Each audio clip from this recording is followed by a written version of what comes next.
All right, today we're going to break down a business model that is, frankly, super profitable, but also really misunderstood. I'm talking about selling limited private label rights or PLR content. It's a fascinating way to leverage your work, so let's just dive right into the playbook. So let me ask you a question. What if I told you that you could put in, say, 45 minutes of work? About the time it takes to watch an episode of your favorite show and generate a really significant income from it.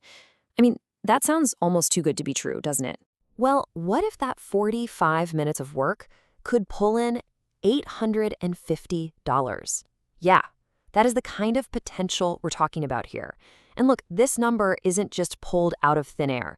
It's based on a real-world example of this exact model in action. And that brings us perfectly to our first section here, the $850 hour promise. I'm going to walk you through exactly how a number like that is even possible. And we'll do it by looking at a specific case study that really highlights the power of this whole method. Okay, so this all comes from a real case study. There's a popular PLR seller named Tiffany Lambert. She wrote one single 850-word article.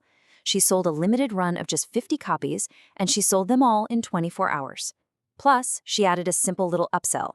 When you do the math, you take the main offer plus that upsell, the total comes to $850 from one article. Now, to put that into perspective for you, a really good top-tier freelance writer might charge, maybe $100 for a similar article. This model earned over 8 times that amount from a single piece of content.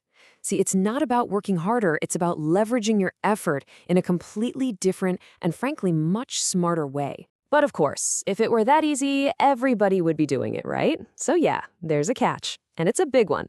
This is absolutely not some get-rich-quick scheme. And understanding this next part, well, this is what separates the people who actually succeed from everyone else who tries and fails. So that brings us to the most crucial point, building a foundation of trust. Honestly, this is where most people get it completely wrong. They see those big, flashy numbers, they jump in head first, and they totally miss the single most important thing you need to succeed. And this quote, man, it just says it all. You can't just create a limited PLR product and, hope people magically find it. The entire model, the whole thing, hinges on having an existing audience, a list of buyers who already know you, like you, and trust you. Without that, you're literally just shouting into an empty room. So the big question is, how do you build that foundation? Well, first things first, it starts with a dedicated buyer list. And you build that list by doing several regular, full-sized product launches first. From there, you have to protect your reputation like it's gold. That means creating top-quality content on hot topics you know your audience wants, things like AI, health, survival, and then you've got to deliver it in the format they actually prefer. Look, the key takeaway here is simple, but it is absolutely non-negotiable. Before you can even think about selling this limited PLR stuff, you have to first build an audience that trusts you to deliver high-quality work. Always. The trust has to come way before the transaction. All right, so once you have that foundation of trust locked in, the next step is to master the scarcity game. This is the fun part. This is where you learn the specific tactics that create the kind of urgency and demand that makes this whole model so incredibly powerful. Essentially, you've got 2 main levers you can pull for scarcity. On one hand, you can limit your offer by time. Say it's only available for 24 hours. That's great because it gives people in different time zones a fair shot. On the other hand, you can limit it by quantity, like offering only 50 copies. Now, this can create a huge rush, but you do risk taking some people off who miss out. Which one is right? It really just depends on your audience and what you're trying to do. And listen, here is the golden rule, the most critical part of this. Do not use fake scarcity. If you say you're selling 50 copies, you sell 50 copies, and that's it. If you say the offer ends in 24 hours, it ends. The second you break your own rules, you destroy all that trust you worked so hard to build, and guess what? Your audience will never take your offer seriously ever again. Now, here's a really clever strategy. You can create built-in scarcity by versioning your product.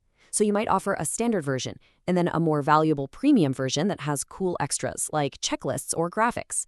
Then you only apply the scarcity, like the limited quantity, to the premium version. It makes it an absolute no-brainer for your most eager buyers. So the bottom line for this whole section is pretty simple. Use real, authentic scarcity. And when you combine that strategically with different product versions, that's the key. That's how you maximize both the value you're providing and the urgency for your audience to actually buy. Okay, let's talk about making all this manageable, because that's important. The final piece of this puzzle is creating a repeatable system. This is all about having the right tools and a streamlined workflow so you can launch these offers over and over again without completely burning yourself out. And the good news here is you do not need a bunch of complicated, expensive tech. The core stack is actually super simple. You need a page builder for your offer page, something easy like Canva for graphics, an email service to manage your list, and a platform to handle the payments. A lot of these have free or really affordable options to get you started. And the workflow itself? It's incredibly straightforward. You create the content, you use a template to set up your sales page, you clone the sales funnel from your last launch, tweak it a bit, and then you just email your list. That's it. By using templates and cloning your setup, you can literally get a brand new offer launched in just a couple of hours. But you have to remember this one last critical point. The engine that drives this entire business is your buyer list. If you're not constantly adding new, interested buyers to your audience, your sales are eventually going to dry up. Momentum is absolutely everything. And this really brings us to the core loop of the entire system. It's a cycle. You systematize your process so it's super efficient, but you never stop building your list with those regular, full-sized PLR launches. It's such a powerful cycle. The big launches build the list, and then that list is what buys your special limited offers. Ultimately, everything we've talked about, it all comes back to one thing: your audience. Success here isn't just about the product. It's about building a real relationship with a group of people who trust you. So I'll leave you with one final question to think about. Your audience is out there waiting for you. What value are you going to offer them first?